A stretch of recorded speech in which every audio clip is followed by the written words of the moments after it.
The Air Force of the Armed Forces of Ukraine carried out a historic operation in Maru. The ammunition depot and military base of the Russian invaders was blown up. Let's examine the details of the night when 12 consecutive explosions took place in Mariupol.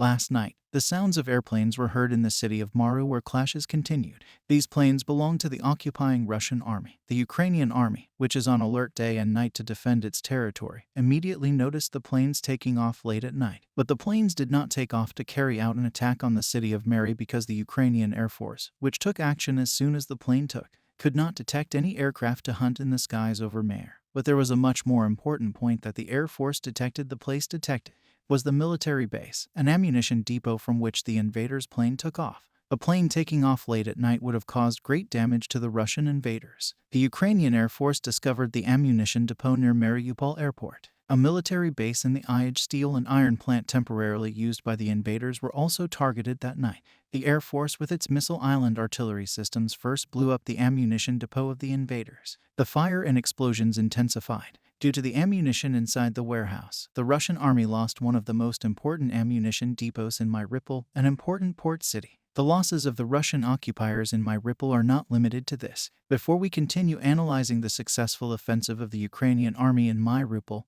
we have a reminder for you. As ANCA Daily News, we continue to report all the developments of the Russia-Ukraine war with our impartial and accurate journalism approach and our export team. We ask you to click the Super Thanks button to support our team and our work. The successful operation of the Ukrainian army was announced by Petro Andriachenko, advisor to the mayor of Mariupol. Andriachenko wrote a message posted on his Telegram account information about night explosions in Mariupol. The data confirmed the destruction of an ammunition depot of the invaders near the airport. A total of 12 explosions were heard. 2 of them were definitely caused by the invaders' air defense. An ammunition depot at Mariupol Airport was followed by excellent explosion sounds on the territory of Idemir. The base of the occupiers and steelworks were also hit. The city of Mariupol, where the Russian invaders lost many soldiers and ammunition, is strategically important. It is one of the few port cities in Ukraine. Ukraine was developing its economy by exporting through this port. With the outbreak of the war, the importance of the city increased even because the Russian invaders aimed to increase Moscow's access to southeastern Ukraine and seize the Black Sea shipping ports by capturing Mariupol. However, the Russian army was not successful in Mariupol. Fighting in the region continues at full intensity. Another important feature of Maru, which is a port city, is that it contains the largest iron and steel factories in Ukraine. Mariupol is an industrial city in this. Factories that play an important role in the construction of ships, tanks, and natural gas pipelines are located in the city. Although the Russian invaders try to use these factories as military bases, the Ukrainian army does not allow the situation with its magnificent performance. The Russian occupiers were surprised when the Ukrainian army launched a major attack on the city of Mariupol recently, because this attack was carried out while the Russian invaders were dreaming of capturing the city of Mariupol. The fact that the Ukrainian Air Force successfully blew up several targets overnight was also on the agenda of Russian warfare writers. One of them, Ivanov, made the following statement, expressing his concern about the fate of the city of Mariupol. "I am shocked about yesterday's attacks. The enemy definitely started so. The Russian army's losses are not limited to this." The image is shared on a Telegram channel belonging to the Wagner Group the other day show the exhaustion of the Russian occupiers. The Telegram channel shared a photo showing the corpses of dozens of Wagner Group soldiers. The boss contained every approach from Pryan, the owner of the Wagner Group company, to General Vigar, the Russian chief of the general staff. Per provision can no longer buy ammunition from the Russian army because Putin seems to have cut off relations with the Wagner Group in order to get ammunition from the Russian army. Provision is sharing the corpses of his soldiers, who he says died. Due to a lack of ammunition, the Russian army can no longer hide its burnout. The Ukrainian army is getting stronger every day with the support of Western and European countries. The whole world is celebrating Ukraine's honorable resistance. Recently, U.S. President Joe Biden and Italian Prime Minister Giorgia Meloni visited Kiev.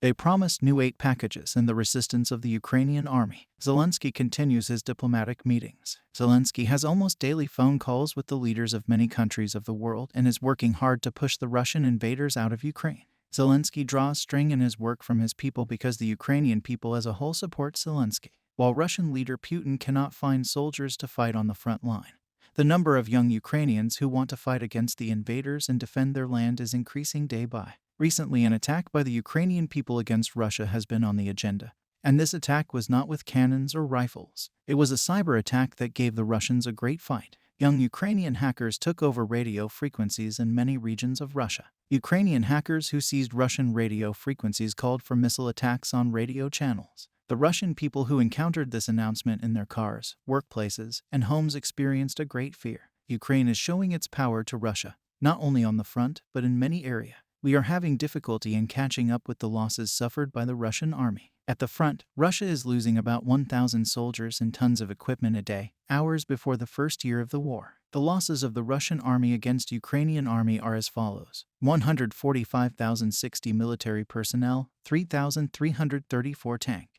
6,569 armored combat vehicles, 2,345,000 artillery systems, 471 reactive volley fire systems, 243 air defense systems, 299 aircraft, 287 helicopters, 5,212 tanks and automotive equipment, 18 military ships and boats, 873 cruise missiles, 26 unmanned aerial vehicles, 226 special machines, and 4 operational tactile missile complexes. With these losses, it seems unlikely that the Russian military will be able to continue its occupational Ukraine. But Russian leader Vladimir Putin does not stop endangering his people from his own personal interests.